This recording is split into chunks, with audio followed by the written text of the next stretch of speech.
Kaip galima sumažinti refliuksą? Tai, pavyzdžiui, valgymo įpročių keitimas. Ne visiems žmonėms tie patys maisto produktai iškelia tuos, pavyzdžiui, refliukso simptomus arba paskatina skrandžio sulčių išsiskyrimą, bet yra tokie pagrindiniai produktai, kurie gali įtakoti šitos ligos atsiradimą arba simptomų paūmėjimą. Tai, pavyzdžiui, alkoholis, riebūs ir aštrūs maisto produktai, rūgštūs gėrimai, kaip pavyzdžiui apelsinų sultys, kava, raudonas vynas arba gazuoti gėrimai. Tai yra toliau šokoladas, mėtos, tai pavyzdžiui kaip mėtų arbata, pomidorai ir visi pomidorų patiekalai arba pomidorų sultys.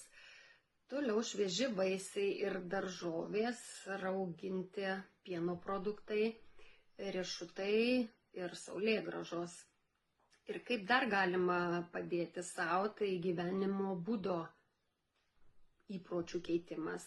Tai, pavyzdžiui, valgyti ne vėliau kaip likus 2 valandoms iki miego, valgyti dažnai, po mažai ir reguliariai, pavalgius negulėti horizontalioje padėtyje panašiai 2-3 valandas.